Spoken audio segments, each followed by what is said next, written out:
Welcome into the Sports Objective Podcast, 50 Pirates in 50 Days. We're coming to you here early on Wednesday morning. Very excited right now. As you see, joining me on the screen, former East Carolina offensive lineman from the Skip Holtz and primarily the Ruffin McNeil area, Jordan Davis. Jordan, welcome into the show. Hey, guys. Thanks for having me. Absolutely. I appreciate you getting with us so early this morning before work, and definitely look forward to catching up with you, talking some Pirate football. But before we talk football, and tell folks, I know you're in Cincinnati now. How are things in Ohio, and how is everything looking with you personally as far as COVID-19? Yeah, things in Cincinnati are not too bad here. And then just as far as everything going on with the pandemic, I personally have just been working from home from this time, so I've had a lot of time to kind of just work from home, which is great. But you're kind of in these walls, so it's kind of like you can't you don't really get to interact with the outside world as much as you were. So that's a little different, but definitely has allowed me to pursue other opportunities and hobbies as well while I'm here. So we'll circle back around to your time since East Carolina toward the end of the interview, but take us back there. It was the Skip Holtz there. The Pirates were coming off a conference championship in 2008, and then I know you were joining the program. So talk about your recruitment under Coach Holtz's staff. Yeah, Skip Holtz actually came to my actual house in Florida. So I'm from Fort Walton Beach, Florida, and actually sat down and talked to my parents. And I think right there, I kind of thought that was awesome because not a lot of head coaches did that. And then just with the recruiting of me coming down and seeing actually East Carolina on a visit, I actually thought it was home. College town, everybody was East Carolina. I'm like, yeah, I like this. This is great atmosphere. And I, long story short, I actually decommitted from Arkansas State, and then I decided to come to East Carolina. So you were there in Fort Walton Beach, Florida, Choctawhatchee High School, and you actually played for East Carolina or former East Carolina football player and a guy that had been the head coach, J.H. Rhodes, and former Pirate offensive lineman Greg Thomas, correct? Yes, correct. Yep. So how did that go? Did Coach Thomas I'm sure he spoke highly of the Pirates. What did he have to say when the whole recruitment process was taking place? Yeah. He definitely went to East Carolina, and with the whole recruitment thing, he kind of just wanted me to make the right decision for me, and wanted me to go where I felt like I was comfortable. And I went on several different visits, and like I said, I actually had committed to Arkansas State beforehand, but it was just going and seeing East Carolina. He's like, yeah, go check it out. I know you've already committed to Arkansas State and everything, but hey, it doesn't hurt to check it out and see what you think about it. And I actually did it, and I haven't looked back since. Won't regret it. Don't regret it at all. In addition to East Carolina and obviously Arkansas State, who were some of the other programs you were considering? Alabama State, NC State had given me an offer, like first off in hand. There was Southern Miss, because that was kind of a little bit closer to where I was. FAU at the time, and some of those schools were. Yeah, it's funny you mentioned Southern Miss because that obviously a big rival of the Pirates, and yes. Fortunately, you were able to come out on the winning side of some of those games over the next several years. Yeah, some of them actually, one in particular, prevented us from going to, the conference championship one year. So yeah, definitely some hard fought games with those guys.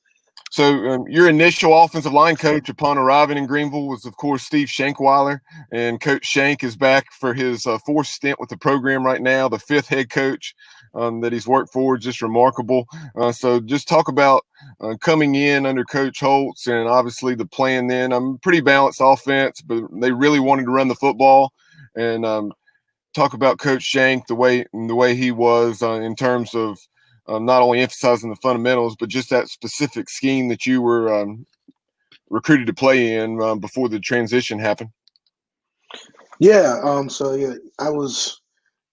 It was kind of similar to the scheme that he was running, as far as like definitely running the ball.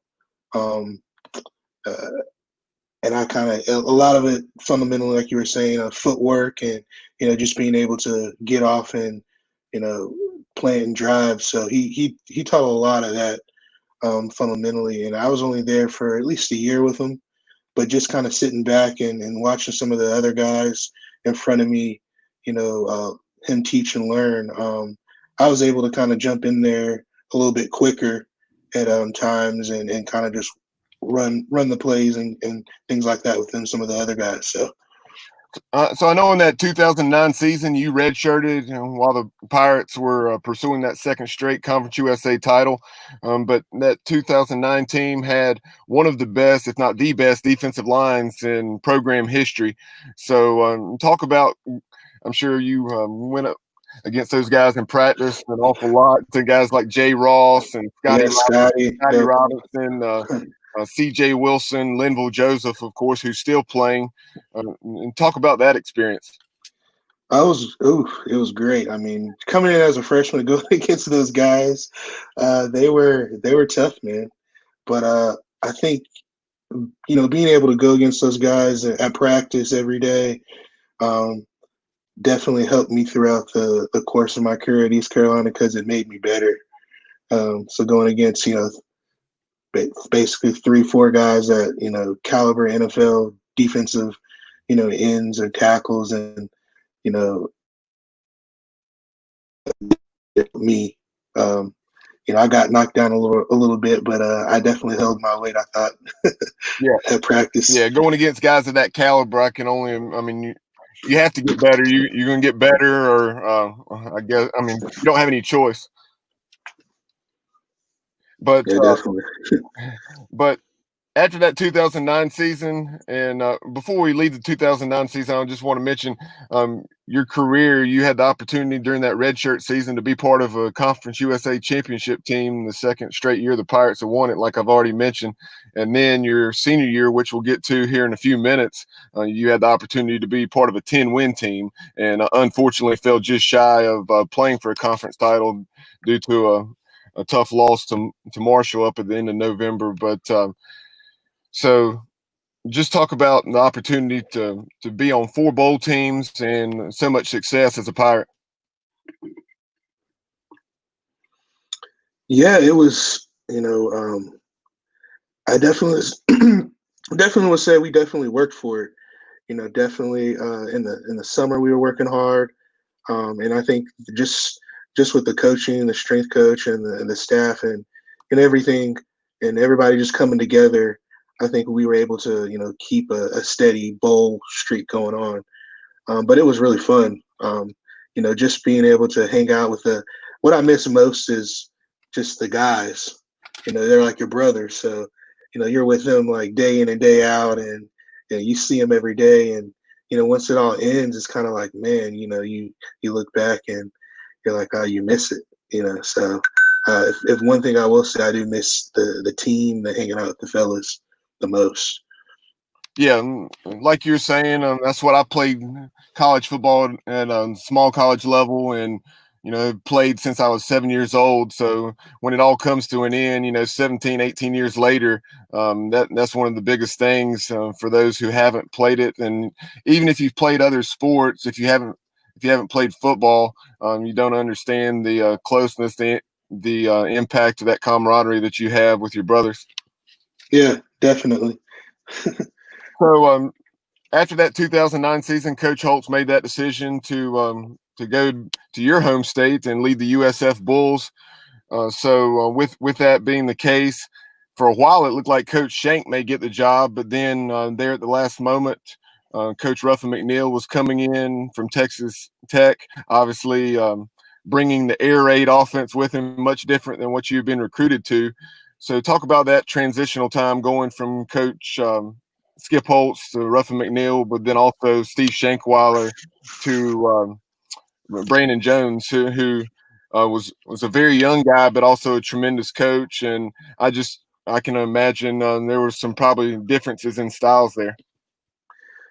Yeah, there was definitely some differences in style, for sure. Just as far as like the scheme of things, and it's a little bit faster pace offense, so we had to be a lot more conditioned for that.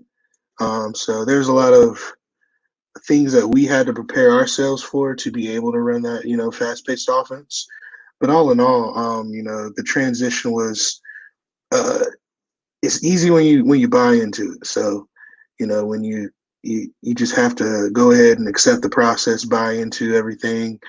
And then from once everybody bought into it, I think it made the process a lot smoother, a lot easier to be able to do. So, but definitely it was a little bit of a transition at first because we weren't used to it, and that's with anything you do. So in 2010, I know you played in I think 12 out of 13 ball games. Unfortunately, you did have to miss that NC State game where Mag's interception preserved the win over the Wolfpack in overtime. What a tremendous day that was! But talk about your first experience of getting on the field. Excuse me, in 2010. Yeah, I believe the first time I ever started was it was actually against South Carolina. And then we were in Charlotte at that time, and I was going against Shadavian Clowney. So that was, all the hype and everything was your first game, and you're going against one of the best defensive, ends in the country. It was kind of nervous at first for me, obviously because of everything that's going on and the situation. But once you play that first play, and then you kind of settle down and everything starts to slow down for you.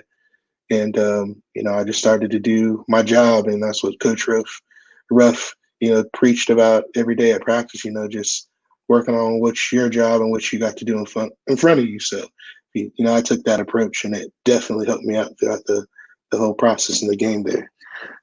You ended up over the next 3 years, from 2011 to 2013, being a mainstay at left guard. But I know you also there, especially early on in those years in 2011, that you also started at least 4 games at left tackle. So just talk about that, because that's something in recent years we've seen guys moving around a whole lot, and we've had a lack of numbers on the East Carolina offensive line.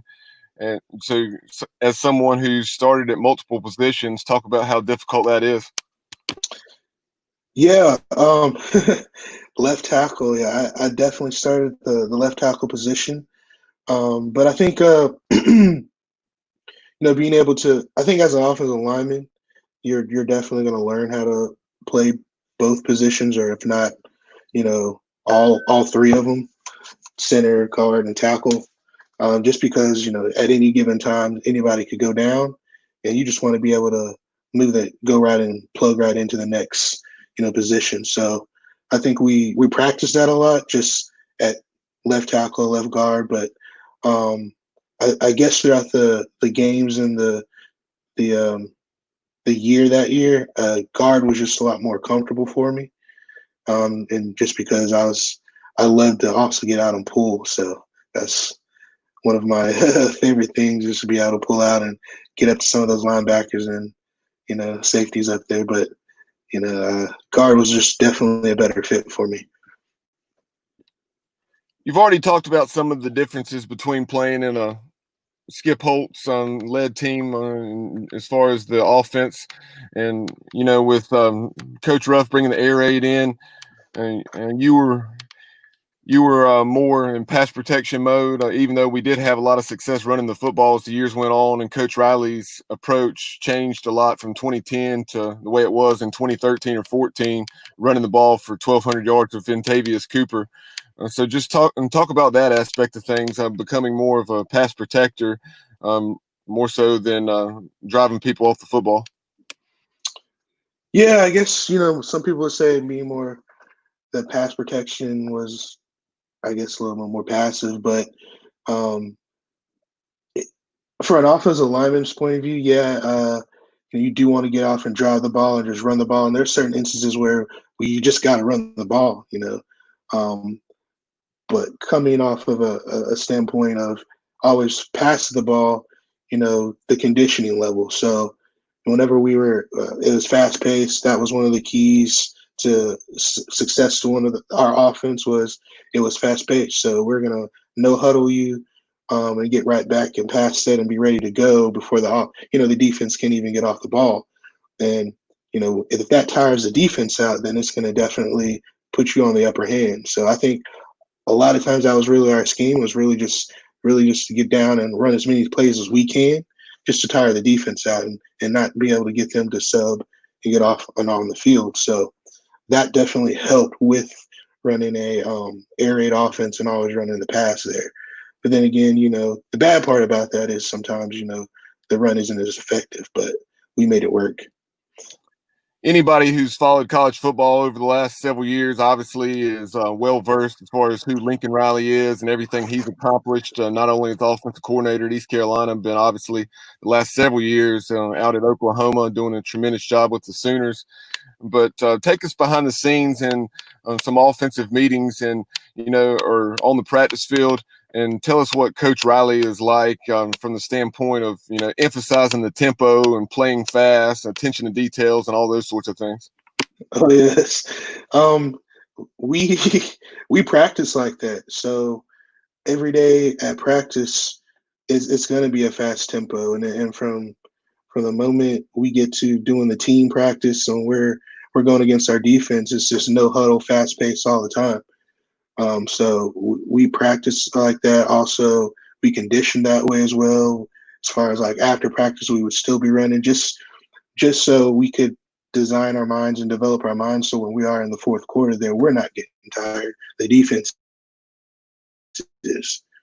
So he definitely always emphasized that, and that no huddle offense and, just the tempo all the time at practice. He get in your face and yell at you and, do what he had to do to get you to understand that, we're going to run 100 plays. We're going to try to get 100 plays in every game or more. So. And there were definitely games. I'm sorry, I thought you were through. I had a little bit of a lag there. But in 2013 especially, there were games where we ran 100 plays or right there at 100 plays. And one of those was that game, the 55-31 victory over the Tar Heels at Kenan Stadium. So that day, I remember they had multiple times where they had penalties for 12, 13 guys on the field, or there were times where we snapped the ball and they only had 9 guys on the field. It was pretty funny. Yeah, I definitely say that that fast-paced tempo offense definitely played a big role there. And I just remember going back and watching some of those games because I was, of course, there, but tuning in after the fact, watching the DVR copy of the game. It was funny listening to the commentators on the ACC network that day with, I guess it was Raycom or somebody, point out they were going back with the telestrator and circling and said, look, that North Carolina only has 9 guys on the field and East Carolina snapping the football. Yeah, that definitely was something that we definitely tried to do. Definitely snap that ball before anybody else could get on the field, And I remember hearing Lincoln Riley speak for one of the first times publicly as a Pirate. For some reason, Coach Ruff had something going on. He could not attend the Pirate Club function in Charlotte. So Coach Riley had come, and this is, of course, in the spring of 2010. So it didn't happen right away, but I just remember him saying that North Carolina absolutely is not that much better than us, not even close. He said, we're going to end up putting 50 on those guys. And before it was all said and done, obviously your senior year, we put 55 on them in Chapel Hill. And then the following year, I know you were in tune with that when we hung 70 on them in Greenville after they found out, that maybe they didn't take us so lightly after all. Right. But what are some of your favorite memories, whether it's a favorite game or two, because of the team success, or maybe a game where you felt like you played one of your better games? So, what are some of those memories that stand out?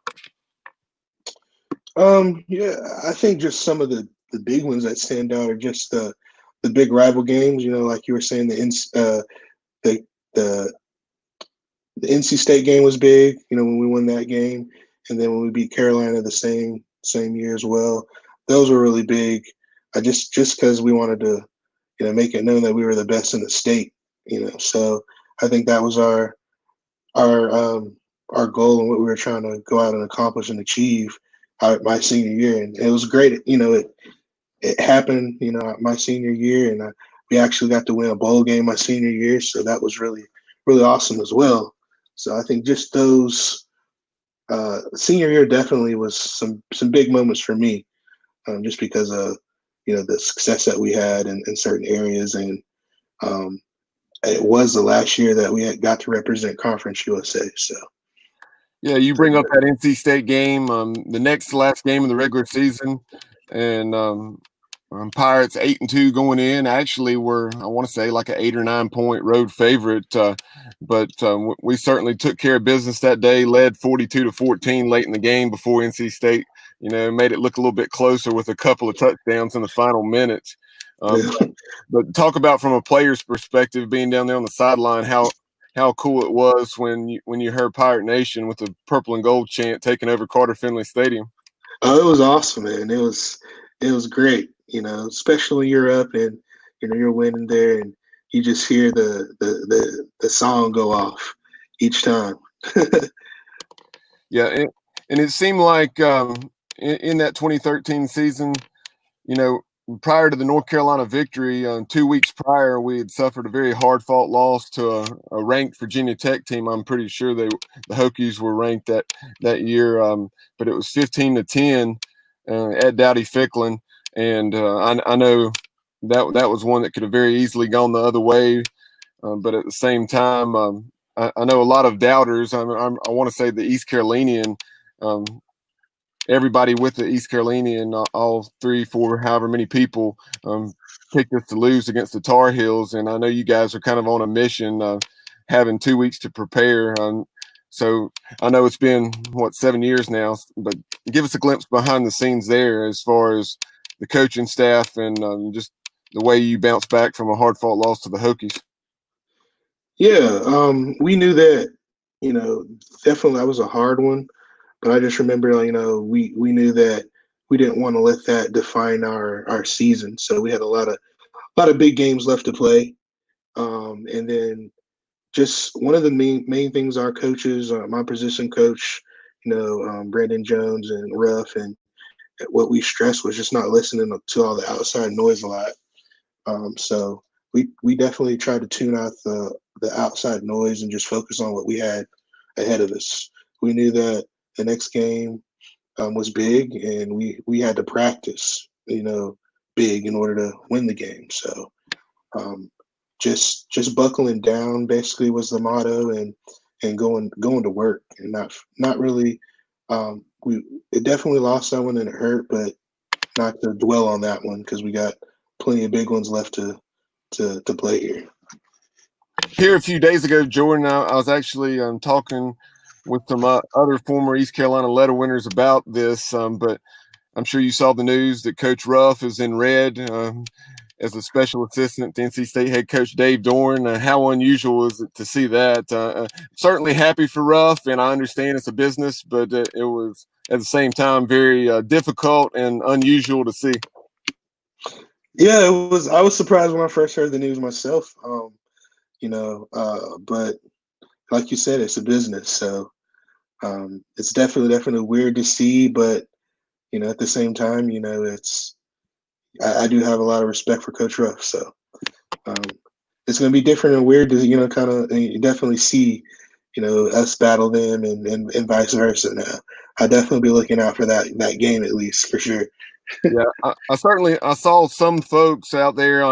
They didn't realize he had already come home to the state of North Carolina to take care of his father, who's up in up in years and not doing the best health wise. So certainly praying for Coach Ruff and his family there. But yeah, folks, he did not leave Oklahoma and his dear friend Lincoln Riley for NC State. Don't worry about that. But no. From Dave Doran's perspective, NC State's perspective, it certainly makes a lot of sense. A guy that has that much experience and has been in the college football playoff the last several years, and then also has those ties and roots to the state of North Carolina. And much has been made of the job that Mac Brown and his staff are doing recruiting in the state. So it makes sense from a lot of angles, even though, yeah, Coach Ruff, he can't get on the road and recruit. His presence will make an impact on several different levels. Oh, yeah, definitely. So let's get up to speed. I know there at the beginning we mentioned you're in Cincinnati now. So talk about the last 7 years. And after East Carolina, did you have the opportunity to play any football, whether it was arena or otherwise? And then just give us a little bit about your work history, because I know you currently are working for Verizon. Yeah. I got a chance to I tried out with the Jacksonville Jaguars, so I was there for like a week for a rookie mini camp, and that was the end of it all. So it was cool to be able to do that. But after that, nothing really ever arose as far as me playing like a Canadian League or arena ball or anything like that. So it was on to the real world after that. But yeah, I've been working with Verizon now in Cincinnati. Also I have a YouTube channel myself with me and my girlfriend. We have a couple's YouTube channel, so we've been working really hard at that and having fun with it. So if you guys want to check that out, you definitely can. But that's pretty much what I've been doing, recently. Go ahead and plug your YouTube channels. How can folks find it, and exactly what are those YouTube channels about?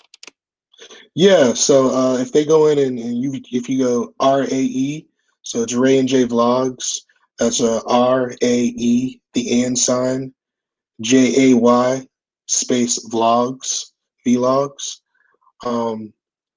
What we really do is we just kind of it's just following us around in our everyday life. I've got a couple of gadgets like a drone that I fly, and a GoPro, and we have a French bulldog as well. So he's always getting into stuff, and we're just following us everyday life, and we do a lot of cooking too. So if you guys are into cooking, I'm like a really good chef, I feel like. So we definitely have some cool meals and things like that you guys can follow along as well with. Jordan, how long have you had the drone? I got it about 2 or 3 months ago. Okay, so since you've had it, obviously, was that something? Do you think you would have got it had we not been in the quarantine? I was going to get it anyways, but I think I got it sooner than I expected I was going to get it. Just because there was, it'd been cool. It's cool to fly around now and have something else to do. Absolutely. Have you maybe for us football fans, and just have you been to the University of Cincinnati campus with it, or just more wide open spaces?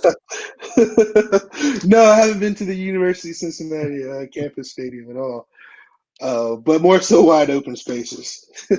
Now, how long have you been in Cincinnati? Going on about 2.5 years now. Okay, so have you? I'm assuming if you didn't have anything going on, you're able to check the Pirates out when they've been up there over the last few years.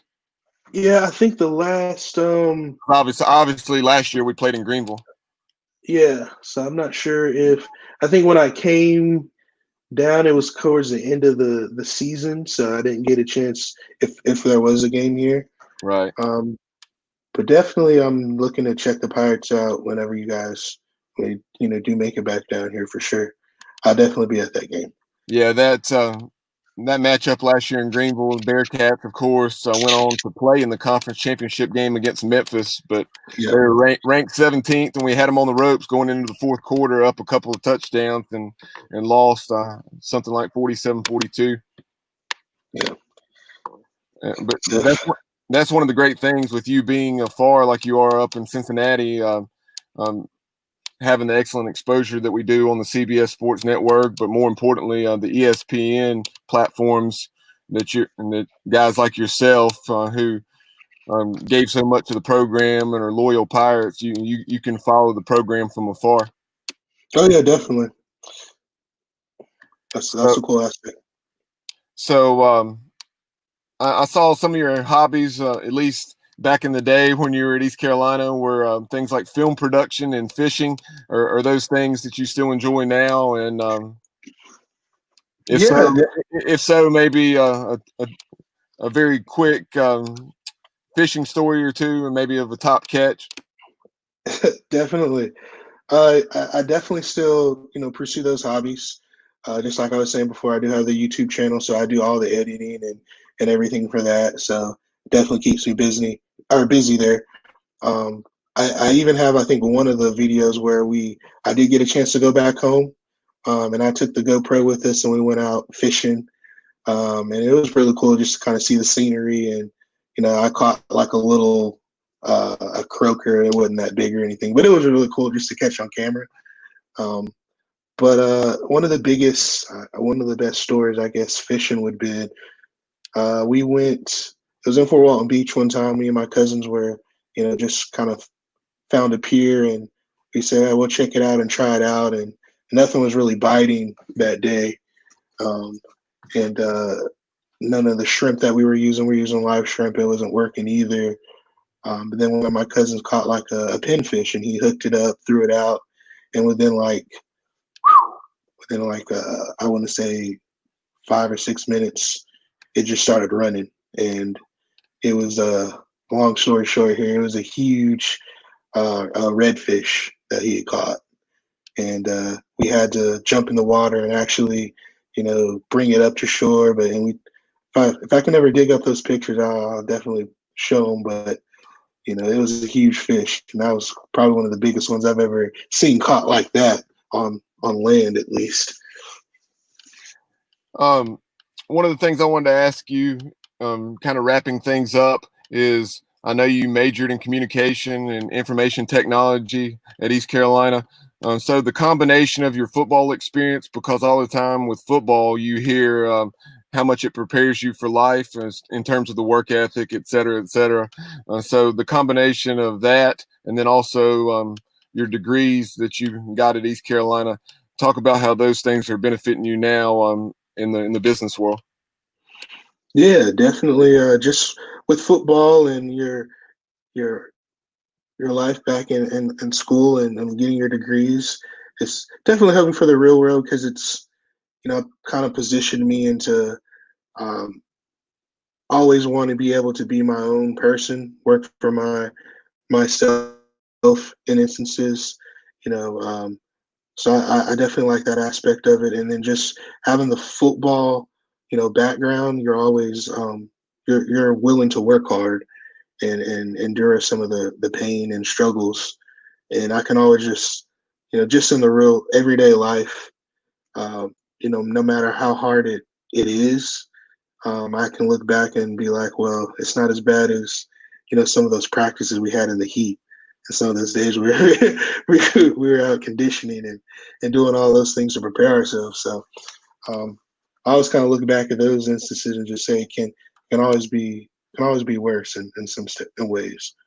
But absolutely, that obviously you're from Florida, so you're used to the heat, but that Eastern North Carolina heat this time of year, it gets humid. Yeah, certainly no joke. Yeah. So, final question for you. Obviously, your initial position coach at East Carolina is back. Coach Mike Houston entering year 2 of the program, and the numbers, like I mentioned earlier, have been down on the offensive line. The guys have made a tremendous amount of progress, but we're getting more talent, more numbers into the program. So just talk about how you see the program going into year 2 Coach Houston, hopefully we'll have football in 2020, but it's looking more and more all the time like it may even be the spring of 21. God forbid the fall of 2021. Yeah. I think just whenever you do get that transition, you get the new coach, there's always going to be some adjustments made, and you're going to have a year, maybe 2 years, where you're still trying to, buy into the process and the system, and get the guys that you need to actually be the face and buy into the program. So definitely, I would say that after the first year, the second year is definitely going to be a lot better, just because of you already know what to kind of expect. You know what you got to do now to even compete in what your weaknesses are and to get better. So I definitely say it's up from here. Absolutely. Coach Houston has a proven track record. He and this staff on wherever they've been, whether Lenore Ryan, the Citadel, obviously James Madison winning the FCS title and nearly winning a second, going back to back. But I think Coach Houston and this staff are going to get it done. You just got to give them time, give them a chance to build it.